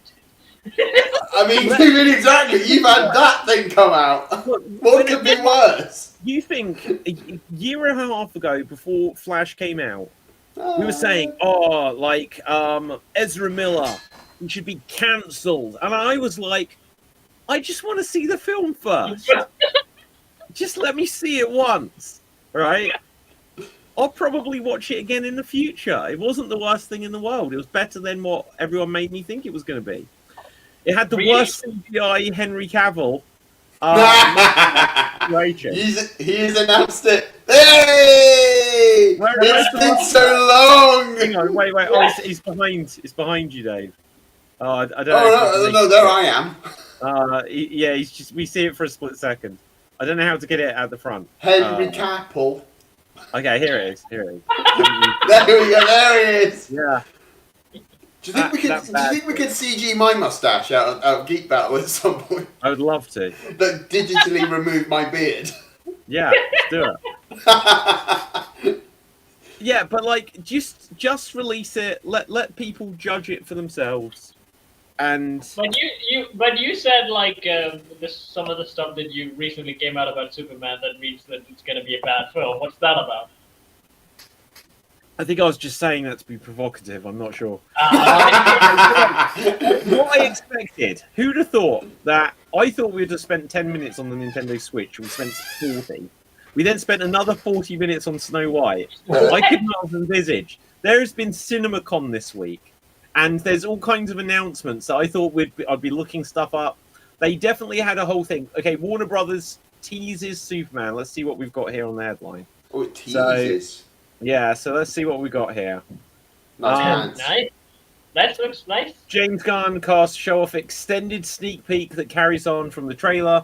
Superman asks Krypto to take him home. Pooch drags him to the Fortress of Solitude, where robots repair him with a little help from the sun. Why do robots need to repair Superman?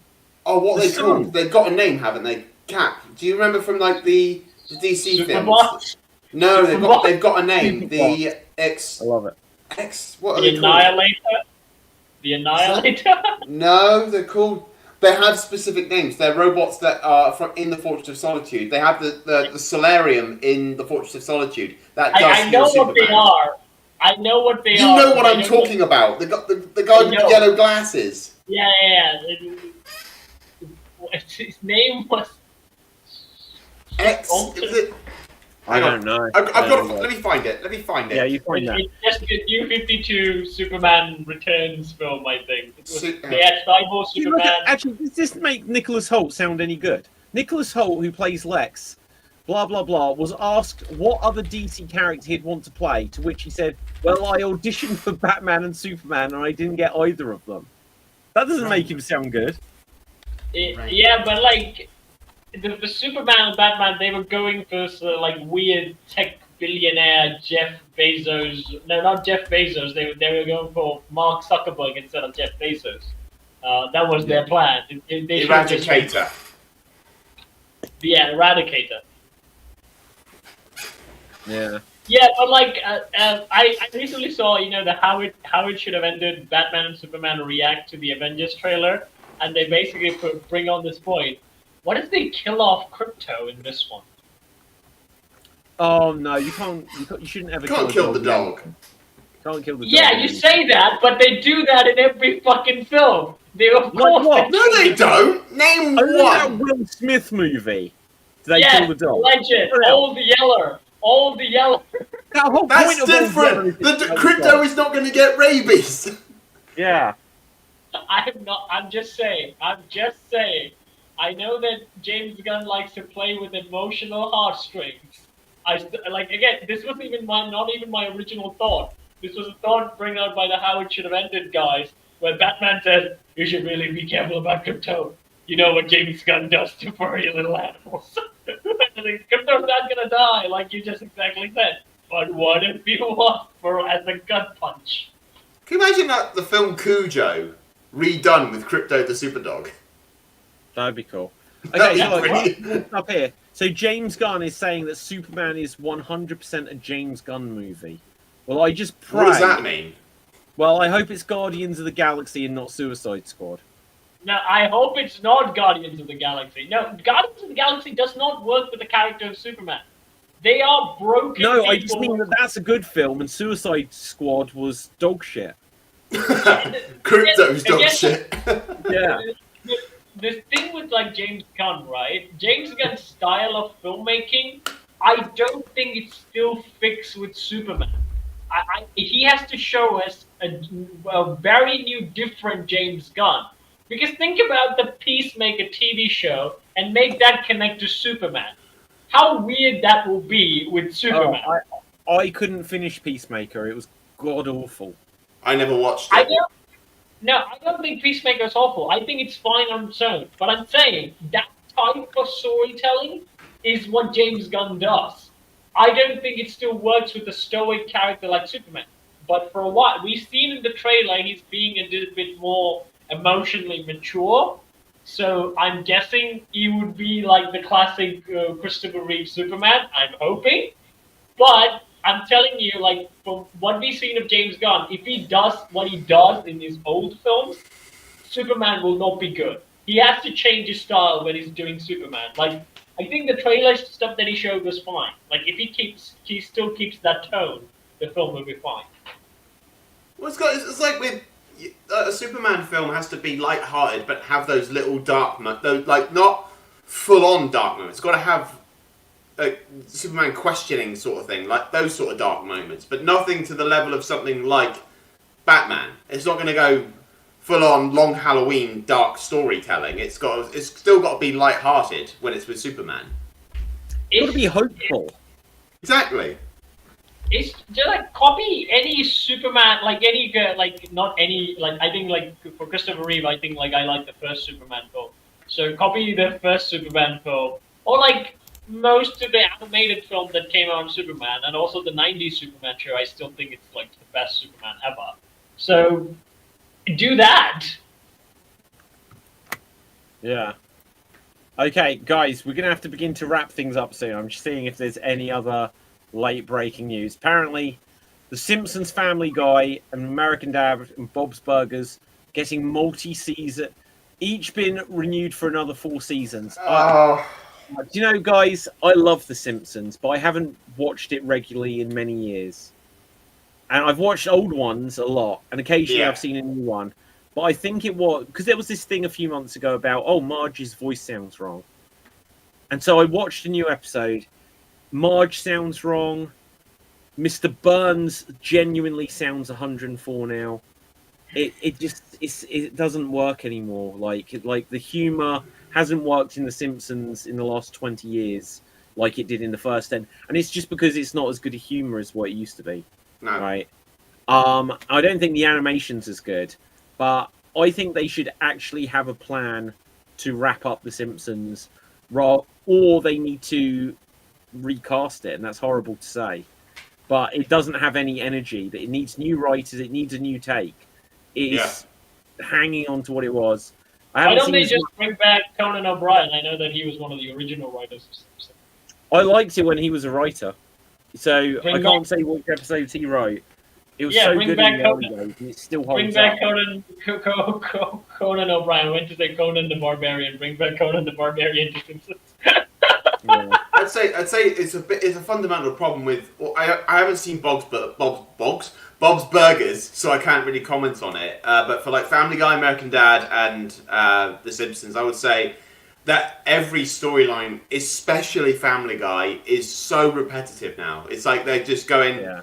They're going through the most, like when, like I could speak on for Family Guy is when Seth MacFarlane became a voice actor for it as opposed to being on the creative team. That's when it started to degrade. Like you could tell. He's always a voice actor for it. He wasn't. He was the creator. No, he's always What I mean is he was creator for like the first 3 seasons, like the first 3 to 4 seasons. Yeah. He was creating, he was writing, he was doing all that stuff behind it. But then when he stepped away from that to be just the voice actor and let another group of writers do, that's what I mean. When he stepped away as a writer and just was the voice actor, it's almost like the writers hate the characters that they're supposed to be writing for. Do you know what? I think that happens with every franchise. But I think the first season of Family Guy is one of the worst series of television I've ever seen. Undoubtedly. I don't know how it ever got a season 2. I cannot watch, even as much as I like the later ones, I cannot go back and watch the first season and find new appreciation for it. It's just not funny. It's not funny. I think it was one of those things at the time because it got cancelled, didn't it? Like when they did the 3 seasons they did, it got cancelled, and season 4 when it came back, because I assume it was a similar thing that people knew the first 3 seasons. They went back and watched it. They wait, this show is funny. Why is this not back on the air? And of course, Fox put it back on the air with renewed seasons. Yeah.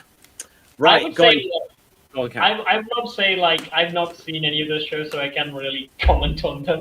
But like anything that's long running, two things happen: either they become a parody of their own self. Yes. That happens to like every show that's been around for a while. It even happened to Friends. Even Like, happened to Geek Battle. yeah. StreamYard, Resident Evil 6. Yeah, but like that's the thing. It does become Rage! it becomes a parody of itself, or it changes the core values of or the style of it, and it doesn't please anyone. Yeah, We I have to agree. accept that we do have to accept there are stories that end. There are stories that end, and I think that's why there are some. The most rewatched things are things that are actually finally ended, and there's been nothing new coming out of it, and you can always go back to the original and go, "I love that." Okay, so guys, Cap, you definitely won't know this. Dave, you probably do. You know Only Fools and Horses, right? I know Only Fools and Horses. Right. So there was a British sitcom, and it was about people who'd be like doing like dodgy deals and selling stolen things, try to make scraps of money here and there. And it ran for about 13 or 14 years. And then they said, right, the last 3 episodes that they're doing in the mid-90s is going to be it. And at the end, they discover that for the entire run of the show, they'd had something just laying about in their garage that was worth £6 million. And so suddenly, instead of being so poor and fighting for scraps, they become rich. And then the final shot, it shows them as being rich, and the main character had a saying, which was, "This time next year we'll be millionaires." And finally, they are millionaires, but he doesn't seem happy. And he's like, "Oh well, all of the fun's gone now." And they walk along and they cheer each other up. And suddenly, as they walk into the distance, literally as they're walking to never be seen again, it looks like they're walking into a sunset. They put this fancy graphic up, and he says, "I've been thinking about this all wrong. Well, this isn't the ending, it's just the beginning. This time next year, we could be billionaires." And that is how the show ended. Yeah. Then, 4 years later, they brought it back. And just to quickly say, because now they're rich, the writer didn't know what to do with it. So within 10 minutes of the first episode they brought back, he made them lose all of their money. And then where they got to by the time it ended again was that it turns out that their uncle, who had since passed away, the actor had passed away in real life, he had saved £300,000 of his money. So whereas the first ending gave them £6 million, now the second ending is, oh, your uncle just managed to save 300,000. And then they literally, and the good thing that they did have is one of them, it was like about 2 brothers, and one of them, him and his wife, had a baby. But they end it where they're walking through a graveyard saying that they're going to name it after the dead mother. And it's got definite down tone to it. Yeah. And then they're just walking along together. And then you just see them driving along a busy road. And they do a shitty joke at the end, which I can't even remember. Massive downgrade. Massive downgrade. Some things absolutely need an ending. Yeah. And they had an ending. And they brought it back and they cocked it up. And we're going to have to end. If you've never seen the show Monk, which I don't think you guys have, we'll do this another day because I won't describe it now. They had an ending, and it was one of the worst endings I've ever seen. And then they brought it back 10 years later, and it had the worst ending ever again. And with that, we are off the... No.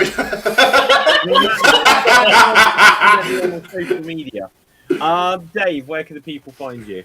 Well, you can find me here on Extreme on various shows, such as Geek Battle, and find me on my YouTube channel, Dave MC Gaming, where I do Let's Plays and live streams on Saturdays, Sundays, Mondays, and Tuesdays. Check out my Black Mesa series. I wanted to talk about a little bit about it today, but I'll save that for another day. No, go for it. Like, No, it's okay. I'll do it on. Remind me next time that I have to talk about it. There's a huge rant.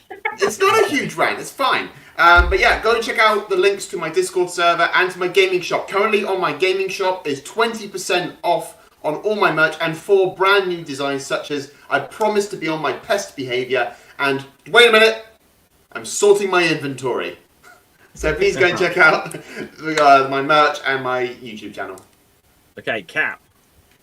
You can check me out on Twitch where I sing and dance and throw myself in a bucket, and I work with puppets. And there's a video about Keon and Mufasa you can check out. And I also did a little bit of a serious character interception video that nobody cared. Only 500 people watched it. Nobody cared. But go watch it. But me. Oh. But do watch it. Like, I'm trying something philosophical. Like, I usually write comedy, so I'm trying for philosophers to watch it. Let me know if it's bad. That's fine. There will be a Snow White sketch that will be happening this Sunday. That's my aim for it, which is basically original Snow White reacting to the modern remake. It'll be fun, like Mufasa and Scar did to the Mufasa milk. My recommendations for today is that since Val Kilmer passed away, I would recommend to go watch The Ghost and the Darkness. I think that's still like the best lion thriller movie that I've seen. Like, I love the music on it. And the other thing I would recommend you watch, because on April 3rd, Dante Devil May Cry is coming to Netflix. So far, everything's been good. I think the show will be great, so go watch that. Yeah, okay, fantastic. So my name's David Pstansky. You can find me at Facebook, Instagram, and Twitter at David Pstansky. Excuse me. More importantly, find me at Geek Battle on Extreme Improv. And just check out this guy. This is Dopey. We need justice for Dopey, so the original Dopey will prevail. So, with that, until next time, stay safe, always stay extreme, live long and prosper, may the force be with you, and boom, we're off the air. We're off the air.